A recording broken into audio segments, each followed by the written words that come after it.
बैठा हो गया। हम्म। नमस्कार प्रणाम सब कोई के। आप सबके भाई अखिलेश कश्यप कैसन बानी जा आप सब। और सबसे पहले लाइव के आप सब शेयर कर दीजिए। सबके नमस्कार बा, प्रणाम बा। बहुत दिन बाद आदमी चुप रहा है, लेकिन ये थोड़ा सा ज़्यादा ही लाइव के आप सब जितना से जितना। अर्जुन यादव आर्या जी कैसे हैं? अर्जुन जी नमस्कार। कृष्णा दुबे हमारे छोट भाई बढ़िया है। आप लोग बताइए कैसे हैं आप लोग। यदुवंशी जी, गौतम कुमार यादव जी, विशाल गुप्ता जी, आप सबके दिल से धन्यवाद कि आप सब हमारे गाना के मात्र एक दिन में 45 लाख लोग के आशीर्वाद प्यार मिलल, 4.5 मिलियन। तो सब हमारा टीम के तरफ से सबके दिल से अभिनंदन बा, धन्यवाद बा कि आप सब। अभी आप सब सुना तो खब जे चारू ओर चलत गाना कि अखिलेश कश्यप गाना चुरा के गा दिले बने, खेसारी भैया गवा दिले बने। नारायण ब्रदर्स हमार भाई, लव यू भाई हमार। आज आप सबसे बहुत दिल से दुखी होके चेहरा पर तो हंसी हमरा हमेशा देखले बनी जा, लेकिन हद होखेला, बदनामी करे के भी एगो तरीका होखेला। आज भोजपुरी के लोग एजा तक हमरा प्रति ऐसन ऐसन राजनीति कर रहल बने, दिन भर फोन करके गाली गलौज सब लोग। और आज एगो सुन्निया खेसारी भैया के रिकॉर्डिंग भी वायरल भइल बा, नेट पे चढ़ेले बा लोग सब कोई भाई। और सबसे पहले तो जे कुछ जानत नहीं खे, बबलू भैया के प्रणाम बा। जे कुछ जानत नहीं खे ओकर कोनो अधिकार नहीं है कि केहू के आप गाली दे दी। अजीत भाई हमार, मिस यू टू मेरे बाबू। आप सब शेयर कर दीजिए, अजीत शेयर कर दीजिए लाइव के। मनीष भैया का प्रणाम बा, नारायण जी, सब लोग। जे जानत नहीं के कुछ के बारे में उहो गाड़ी देवे लागता। एगो भोजपुरी में नया ट्रेंड चल दिहल बा कि अखिलेश कश्यप के गाड़ी दे दो, खेसारी भैया के दे दो, पवन भैया के दे दो, बस हिट हो जाए। यह चलल बा ट्रेंड भोजपुरी के। मूर्ख ऐसा ऐसा दुनिया में बाड़े कि अब तो हम तो कबो बोलते ना रही, लेकिन बड़ा विवश होके बोलवावल, मुंह में उंगली डाल डाल के।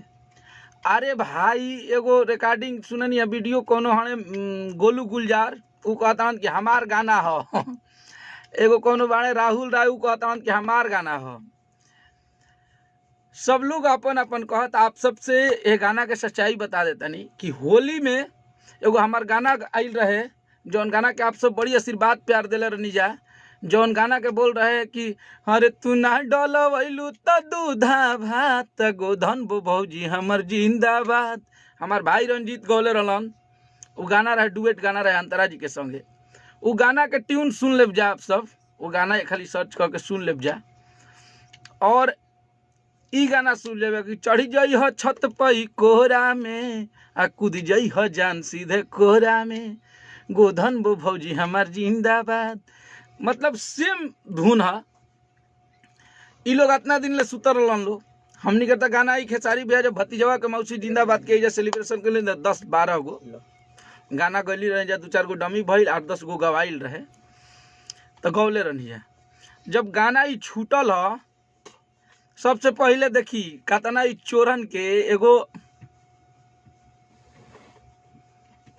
कतना यानी कि नया तरीका बा ई चोरन के, यानी कि शर्म भी नहीं लागत। एक तो चोरी भी करत रहा सब, ऊपर ले सीना चोरी भी कर रहा है सब। अब बताई कि वह गाना एगो कोनो गायक ह अमित अनाड़ी करके लइका भाई हमार, बहुत अच्छा गाता है। वो गाना बेचारा गौले बा, कहिए ले सेम वो करे गाना उठा के ही गा दिले बड़न सब। सुननी है 1-2 गाई रहा कि रितेशो भैया के, तो हमरा भी ऐसा कोनो ओने से प्रतिक्रिया ना मिलल, ना हमरा ले केहू कहलस। का पता रितेश भैया के आवाज़ भी वैसा कल गई हुई, चाहे वो गौले बाड़न कि नहीं खन गौले, हमरा यह बात के नहीं खे, लेकिन उनकर गाना हमरा भी आइल बा। तो कहता सब कि चोरी कह के गवा दिले बने। हमार गाना कहाँ बारे पागल। हमार लहंगा लखनऊआ हिट भइल, भतीजवा के मौसू पर 2000 सिंगर गौलन गाना। हम केहू के स्ट्राइक मारे गई नहीं, हम केहू के कहे गई कि चोरी के गाना हो। के ना गौले रहे हैं, के ना वो गाना गौले रहे। सब कोई गौलस वो गाना पर, फिर भी हमरा कोनो आपत्ति ना रहे। तो अरे भाई ट्यून हम अपन कंपनी में रिलीज भइल बा होली में वो गाना, वही पर खेसारी भैया ले कहनी कि भैया ई ट्यूनवा बड़ी बढ़िया लागता। तो बैठ के जे स्टूडियो में दोनों भाई भैयो बतावत रहन, हमहू लिखबे कनी जाए। अब भी कहता से प्रत्यक्ष चोर साबित करत रहन स, गाड़ी वायरल करत रहन स। हमहू तो इंसान हई, हमरा के गाड़ी देब तो क घड़ी तार गाड़ी सुनब। कहनो हम तो विदेश ले आइल नहीं खी, आ मान लो हम महंत तो हई ना कोनो पूजा करे वाला कि तू हमरा गाड़ी देब दिन भर फोन करके तो हम सुनब। अब बताई जा रहुआ लोग कि हमार गाना बा कि चढ़ जिया छत पर कोरा में, कूद जिया जान सीधे कोरा में। आऊ गौले बड़न सा कि चढ़ के दू ताला पर कूद जिया पुअरा के गाला पर। ई बताई कि दोनों शब्द में कितना डिफरेंट बा। सब भाई हमारे कमेंट करत रहन लोग कि आप पे ही क्यों आरोप लगता है। एक करो एगो सच्चाई बता देते नहीं, आरोप हमारा पर ना लगई हन तो उनकर गनवे ना चली। अब मान लो भाई तू ही सुनल तो आरोप लगैलन तो कम से कम ई लागल नु कि चलो अखिलेश कश्यप पर भाई आरोप लागल बा, के लगैले बा अखिलेश कश्यप चोरा के गावत तो तनी सुन ली गाना में। तारे हाईलाइट होके खातिर भाई हमार बहुत सारा तरीका बा। चोरिए पर केहू के गाड़ी दे के केहू के चोर बना के तू हिट ना हो जीब।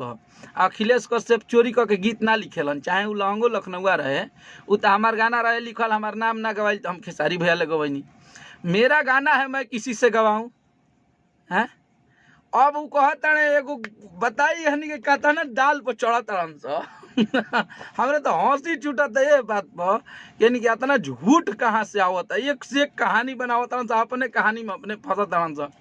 आप सब लगातार 20 दिन ले देखत नहीं जा कि हम पटना में बानी, हर रोज एगो यूट्यूब पर डाली नहीं जले वीडियो स्टूडियो से आदिशक्ति के। आप सब देखले हो खब जा कि 20 दिन ले वो कहता बुरबकावा कि हम बक्सर आई रही रउरा ले मिले, तर हमरा फोन में से अपना फोन में गाना भेज देनी। धीरज भैया के प्रणाम बा। भैया ये भोजपुरी में चलता का करब। तो कहता कि हमारा फोनवा में ले तू गाना ले ले लो। अरे पागल, तोर फोन बा तोरा ले हमार ना, हम सच्चाई बताओ तनी। हमनी के सरस्वती के पुत्र हई जा, हमनी के सरस्वती माँ के कसम खा के बोलो तनी हम तोरा के देखल ही नहीं कि कबो ना तोरा ले मिलल बानी। तोर काल हम फोटो देखनी कि तू कैसन लागेली हैं। कहता कि बक्सर बोले मैंने का रह, हम तहार जीजा जीता ना रहनी है कि हमरा के मिठाई लेके भेंट करे आई रहा हो बक्सर है लॉकडाउन में। का करे आई रहा हमरा भी बताव। आदमी चुप बाणे तो चोर है चोर है, चोरा लिया तो ये कर दिया। अरे यार, आरोप के भी एगो हद होला। एगो हमारे पर हमार कौनो गनवे आवता तो कहता नहीं सकी चुरा के गोइले बने। अरे भाई एगो हद के भी हद होला। अब गाना तार हिट नहीं क्या हो तब खेसारी लाल यादव जी सुपरस्टार हैं, उनका गाना कोई भी आता है तो ब्लॉकबस्टर। पब्लिक को, पब्लिक पागल है, पब्लिक को नहीं पता है। आप बदनाम कर देंगे उनको तो वो बदनाम हो जाएंगे। आज वहां तक वो इंसान पहुंचे हैं तो किसके बदौलत पहुंचे हैं हैं। अब देखला हवा कि व्यूअर्स ये हमारे गाना के 5 लाख व्यूअर्स चल गई रही तो तू ना कही तो कि चोरी के हद के एगो हद होला। अरे यार इंजॉय कर लोग, मेहनत कर लोग, मेहनत करके केहू हिट होला भाई।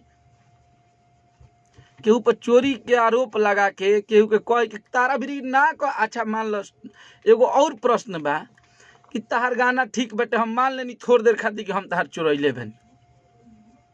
सपोज डेट मान लिए कि हम आपका गाना चुरा लिए, तो ये बताइए कि आपका गाना कैसे चुरा लिए, कहाँ से गाना चुरा लेनी तहार। एगो फ्री के मिल गई फेसबुक का न्यूज तो बक बक न्यूज पे डालत रहता, गाड़ी देते रहता। सामने वाले देवे भगारी औकात बा, बहिया तूर के माला पहना दे वही में हैं। तू ही भइल बड़ा बड़का दाऊद इब्राहिम के तार गाना हम चुरावे जाता नहीं, हमरा लिखे ना आवेला हैं। हाथना हिट भइल तोहरे गाना चोरा के हिट भइल रही है। सिखावत तारा लोग कायदा से भोजपुरी में रह लो, कायदा से हिट होके के प्रयास। जे हिट भइल बा ओकरा ले पूछ लिया कि मेहनत कितना करे के पड़ेला।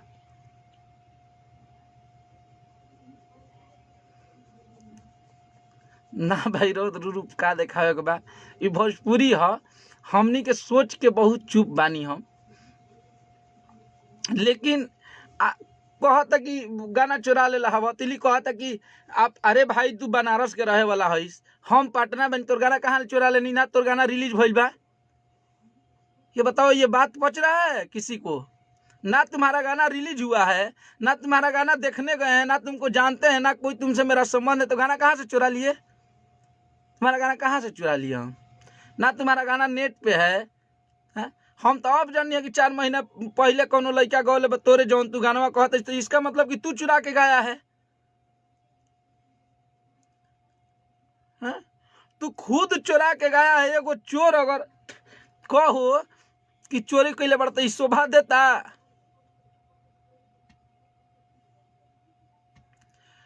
हमारे कोई भी गाना पे, कोनो गाना आई वो पर सब पे विवाद करे के बाद, सिर्फ खेसारी भैया के। ये बहुत बड़ा राजनीति है, ये बहुत बड़ा साजिश होता है। ये बताइए, मेरा कोई भी गाना किसी का आता है तो ज्यादा लोग की नहीं फटती है, बस खेसारी भैया को देंगे तो एगो मीडिया वाला भइल वालो, यूट्यूब वाला, बिना सोचले समझले कुछ डाल देवे के बा। भाई ठीक बा, तू फैंस बड़ा, हम बहुत तार सम्मान करतानी। तू पवन भैया के फैन बड़ा, खेसारी भैया के फैन बड़ा, हम सबके सम्मान करतानी, इज्जत करतानी। हमनियों के यूट्यूब चलाई न जा हैं, हमनियों के यूट्यूब पर देखते हैं, हमनियों के इंटरव्यू हमारा ले तक केहू कर ले तो हम भाई चला भाई सही बात बा, चला हम तर। लेकिन कुछ डाल दे बिना कुछ केहू ले जानले सुनले, कौआ कान ले जाला तो कान अपन देखब कि कौआ के देखब कि कौआ लेके सही में उड़ी गईल है। हद होता है, किसी को बदनाम करने का भी एक तरीका होता है। बहुत तकलीफ ये बात के बाकी हमके भोजपुरी में सेंसर बोर्ड नहीं खे। बहुत दिन ले हम प्रेम से बतियाइला, हम तो कबो आप सब हमार कबो देखल ही नहीं कीजिए कि हतना गुस्सा में बात करी, लेकिन बर्दाश्त से हद हो गई बा, बर्दाश्त के सब सीमा पार हो गई बा। हाँ, तू ही का भाई बड़ा, तार गाना हम चुराई बा। राजा की हम मोती के दुख होला, छिटा जी बनू बैठ जी बस सामने तो बैठे में तारा सोचे के परी, तारा नहीं हम लोग हमारे भी बैठबो ना करी हैं। अब क्या बात कर रहे हैं? अच्छा आप ये बताइए, आप लोग लहंगा लखनऊआ भाई चाहे भतीजवा भाई, सब गाना के रहे भाई, हमारा नाम नहीं गवाया था, चाहे जो भी मैटर हुआ उसको आखिर तो लिखा था अखिलेश कश्यप ना, वो तो सारा आप लोग सच्चाई जानते हैं। चाहे भतीजवा हुआ, भतीजवा के भी मैटर में वैसे ही तू भाई। और बाद एगो गाना पर विवाद ना कैले रहन जा, ओहू पर कैले रहे लोग, टिकटॉक से उठा के लिख दिले बने। अरे भाई टिकटॉक से के कॉमेडी नहीं खे उठा के लिखत। और बाद फिर हाई हिल के सैंडल तो एगो भाई पोस्टर बनवा ले 2018 के, कहते कि हमार पोस्टर रिलीज भइल बा 2018 में, हम कहीं गाना भेजा यार। एगो बदनाम करे के तरीका सीख लोग यार। अगर केहू के साफ एकदम सामने से सफेद झूठ बोला तड़लो, मर्द कम से कम माई सरस्वती से डरल हो।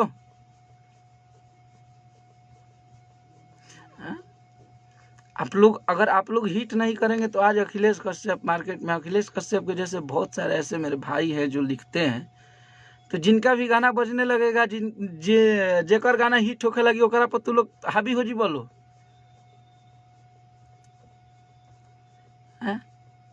अरे मर्द लेके मेहनत करके सब भाई हमारे लाइव के इतना शेयर करी जा आप सब। छोटे बाबा हमारे छोट भाई और मेरे बहुत प्यारे भाई हैं, मुझे बहुत प्यार करते हैं। लिरिक छोटे बाबा बहुत अच्छा गीत भी लिखते हैं। एगो पीरी के अखिलेश कश्यप भइल बने कि कह दो कुछ गाना हिट करा दो, भइल बड़ा बड़ा जाए अखिलेश कश्यप अपना रूप में आज दिन दिक्कत कर देव हम। लेकिन हम ना बोली ना ज़्यादा, हम भोजपुरी में लड़ाई झगड़ा नहीं करे है। लेकिन आदमी है नू, हमू मान ल केहू हद तक भी, माने हद के भी एगो हद होला। सब समय सीमा तू पार कर देब, जब धैर्य के बांध टूट जाई तो तारा ना झेलाई है। तिली हई बात के लेके, तिली हई बात के लेके, अरे मर्दे लेके हद के भी एगो हद होला, हदो पार कर देले बड़ो तू लोग। ना तहार गाना रिलीज बा, ना तारा स्टूडियो में हम कबो लात धैले हो, ना तारा का हम जानत रहनी। अब तो जानी है कि तार स्टूडियो में तू सतीश राय के लड़का हवा हमनी के रितेश जी भी काम करत रही जा तो सतीश राय जी के इतना सम्मान करत रहनी जा, इज्जत करत रहनी जा, बहुत मानत रहनी जा। वो आदमी फोन करके गाड़ी देता हन, रिकॉर्डिंग करके वायरल करावता हन कि हमारा लड़का हिट हो जा, पहले वाला रूप में आवे के पड़ी। यार नहीं भाई, छोड़ो यार उस सब के बात करके उन लोग के भाव मत बढ़ाओ। कार्तिक राय जी, हम तो अपना मुंह से कबो नामो न लिहल चाहत रहनी। कार्तिक भैया एगो हिट होखे के नया तरीका चल दिले बा, बैठ जी बस सामने में, तार सामने में 100 गो गाना लिखब, तारा कुछ ना गावेला तो तोहरों के लिख देबो सन कि दोस्त लोग सुनी है। देखी जा गाना के सच्चाई का बा, बताओ तनी ई काहे आरोप लागल हमरा पर। हम अभी बार बार सबके सबूत दिखा दे। हम फोन कहाँ बा ओ हमें सतीश राय जी ये गाना से पहले हमारा के 50 हाली फोन कैलन कि मेरा लड़का गाता है, मेरा बेटा गाता है, कुछ लिखिए, ट्रैक बनवा के दीजिए, आदिशक्ति से उसका गाना गवाइए, कुछ पैसा दिलवाइए। अब मैंने तारा पर हम पैसा काहे लगाई कंपनी, तू का हव, तार कगो गाना बाजल बा कि तारा के पैसा दे दी। जब उनका फोन उठावल हम बंद कर देनी है तो ई नया रूप धैला हन। अरे मर्दे लेके हमरा तो हंसी छूटा था कि हईसहू भोजपुरी के हाथना मत गिरा दलो नु।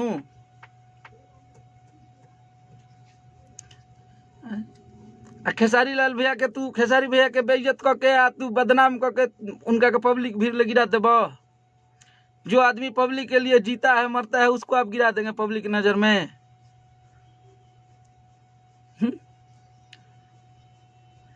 आप लोग भाई हैं, अगर मैं गलत गुस्से में आज कुछ बोला हूं तो सॉरी मेरे भाई, लेकिन मैं भी इंसान हूं।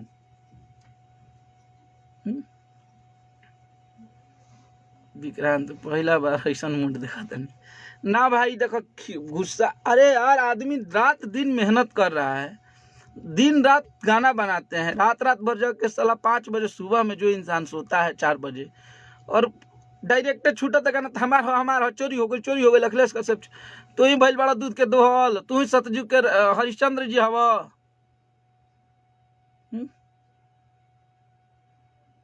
भाई लिखा है कि अंतरा का वॉइस, अरे भाई गाना जब हमारा रिलीज भइल 8 घंटा बाद फोन करके कहले बने।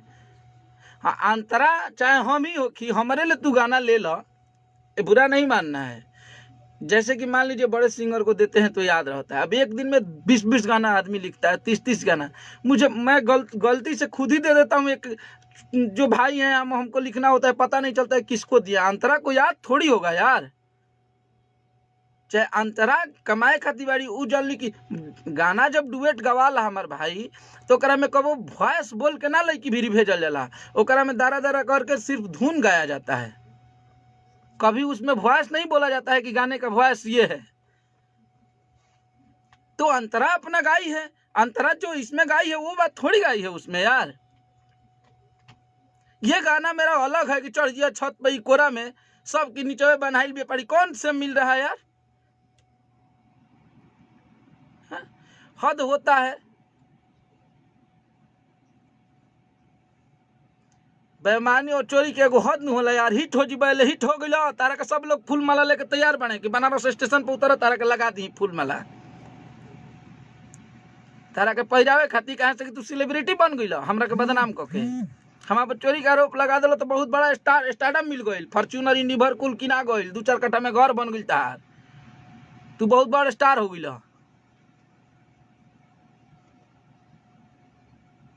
यार शर्म करो लोग। भोजपुरी से लोग प्यार करेला, लोग दिन रात हमनी के सबसे पहले बड़ा चीज बा कि अखिलेश कश्यप रुपया खातिर पैसा खातिर जे हमरा से जुड़ल बा ना, जे हमार गीत गावेला, तो ओकरा लिए खाली फोन करके और पूछ लिया।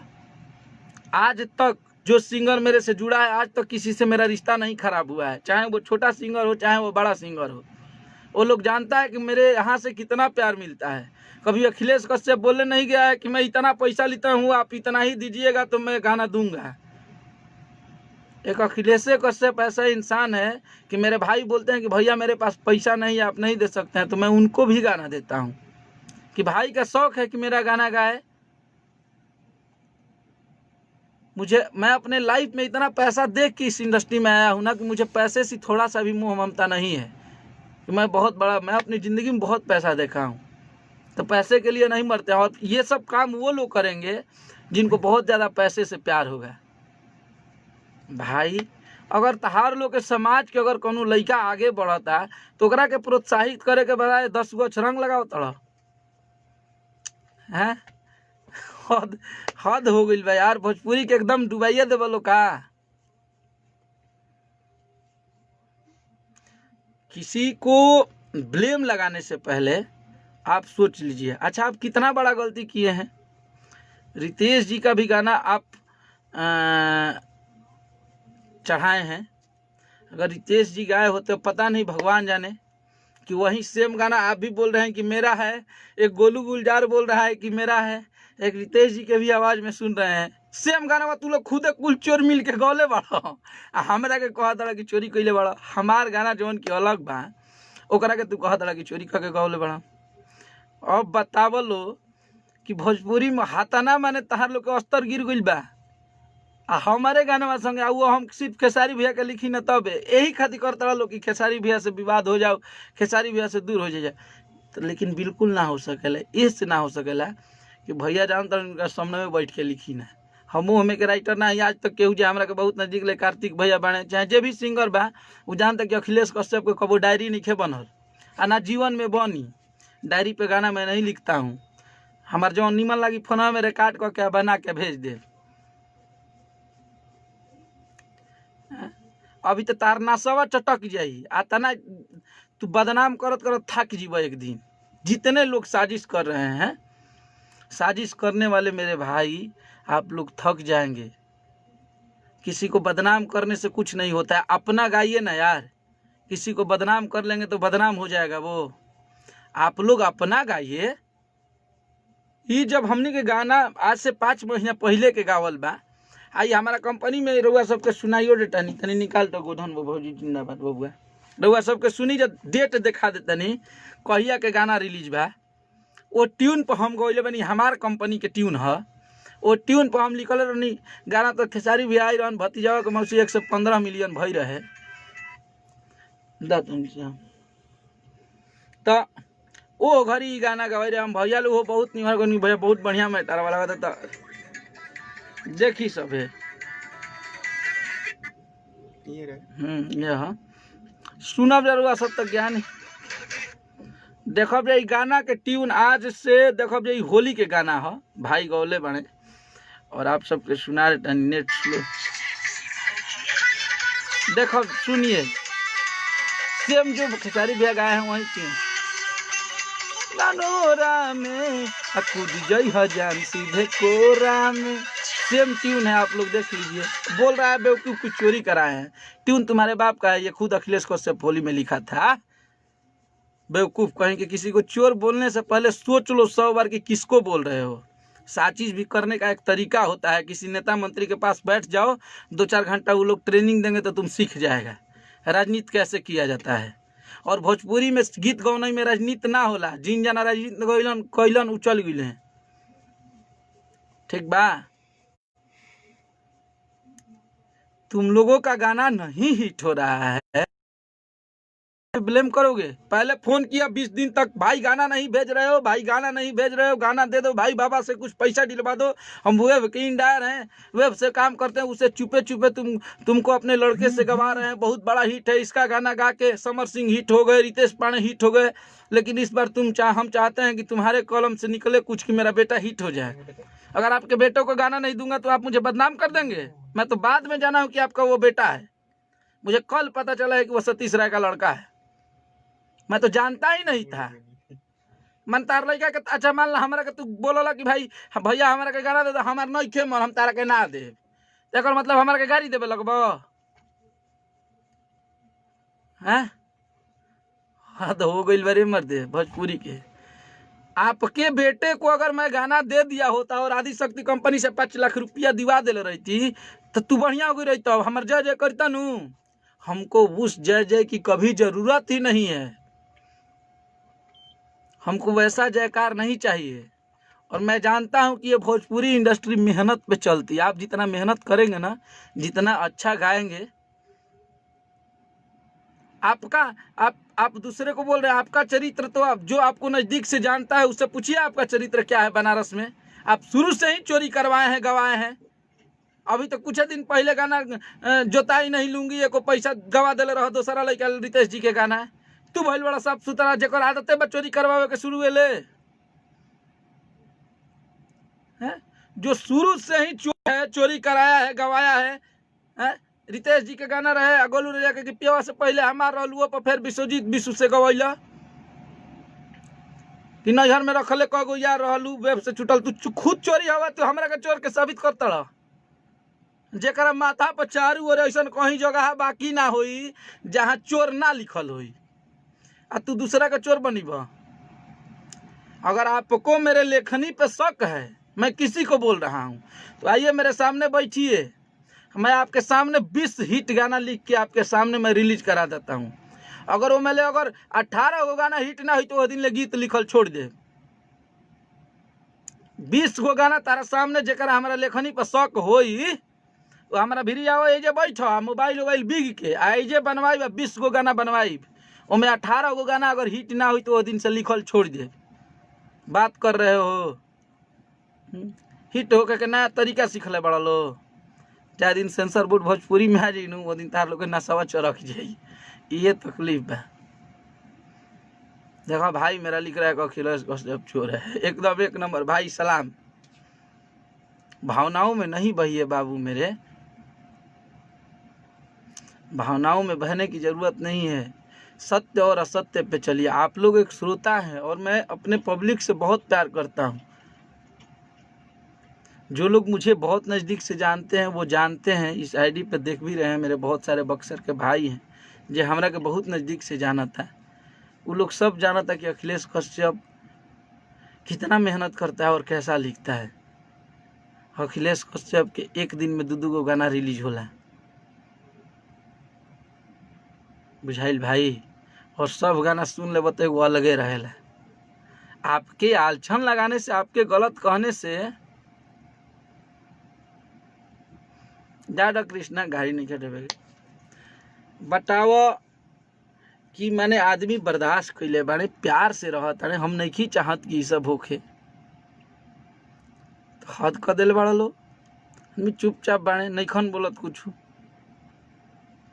तारे औकात पे अखिलेश कश्यप के चोर कहे के पैठा न सामनवा के कह, गाड़ी तो सब कोई मोदियो जी के देता है सब तो गाड़ी लालू यादव के देता है, तेजस्वी यादव के देता, नीतीश कुमार के देता, सामनवा जइब देब।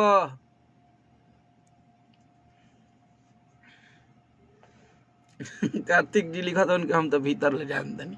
वही ना बाबा बताओ, आज तक पंडित निहाल मिश्रा मेरे भाई, लव यू मेरे भाई, सबको लव यू भाई, जितना लोग कमेंट कैले बस सबके लव यू। और आप सब कम से कम अगर केहू कुछ बोला था तो कम से कम सत्य और असत्य कहाँ से। राजेश भैया कैमरामैन राजेश भैया के नमस्कार बा, बहुत बढ़िया। इहो बनारसे के हमें, इहो बहुत दिन से शुरू ले लिखत रही तब ले भैया वीडियो बनीले बने। अखिलेश कश्यप जिंदाबाद है और रहेंगे भाई, हमार लव यू भाई, सबके यही तरी दिल से धन्यवाद। गुस्सा आ गई भाई, बहुत ज़्यादा परेशान रहता है आदमी, दिन रात आदमी एने गाना लिखस, जब यूट्यूब खोलत नहीं तो खाली हमरे न्यूज चलत है यार, ऐसा तो कबो भइले ना रहे। अगर सारे लोग एक समूह इकट्ठा कीजिए और सारे लोग डिसाइड कर लीजिए, अगर मुझे भोजपुरी में नहीं, अगर मैं नहीं रहने लायक हूँ, अगर मेरे सारे भाई अगर बोल देंगे, इसमें ही सारे लोग अगर कमेंट कर देंगे भाई तुम रहने लायक नहीं हो भोजपुरी में, तो मैं छोड़ दूंगा भोजपुरी लिखना। और भी जीने का नया तरीका है, मेहनत करके मेहनती आदमी कहीं भी कमा सकता है। चंदन भवानी भैया के प्रणाम भाई। तब बहुत गर्मी बाकी, नित्या भाई हमार छोट बाबू, राहुल सिंह बहुत बढ़िया सिंगर।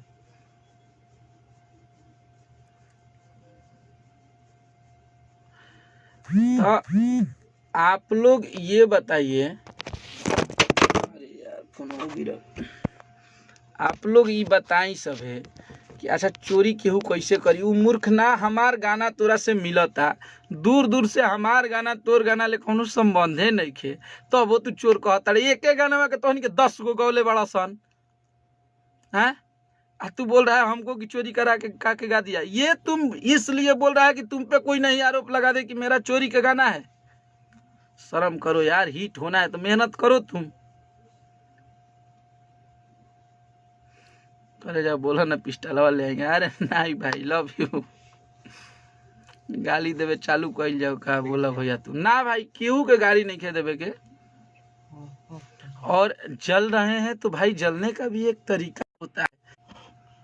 अब मान लो हम मुकेश अंबानी से जौरी कि वो अरबपति हमें करोड़पति हो, तो मुकेश अंबानी अपना मेहनत से नु भइल बने, तू हो जाता हाथवा बनले नहीं खनू कि हाथवा तार बांध देले बड़े मुकेश अंबानी। तू खेसारी लाल यादव हो जा, उतना करो मेहनत। मैं उनका मेहनत देखा हूं ना, बॉम्बे रात भर सिनेमा के शूटिंग कैले, अब बिहाने भोरे ही भोरे फ्लाइट ले ले तो वही घड़ी भतीजवा के शूटिंग भइलो। मैं मेहनत देखा हूं वैसे इंसान का जो 5-5 दिन 7-7 दिन सोते ही नहीं है। अभी तो ऐसा लिख देले बनी, फिर रिलीज होई, फिर तू लोग तैयार हो कहते हम हाथवा रोक दे लोग, बारूदे लिख खीस बरे लोग जतने हमरा के तू लोग और हिट खड़ा होता रह लोग, ऐसे चुपचाप रह जा लो। फिर से रिलीज करवाओ तनी गाना, बहुत जबरदस्त लोकगीत सावन कुल गवाइल बा, रोका ना कितना रोकबा। जितने मुझे यहाँ प्रेशर दोगे एकदम गर्म हो रहता है मेरा, और खिसिया लिखिला हम।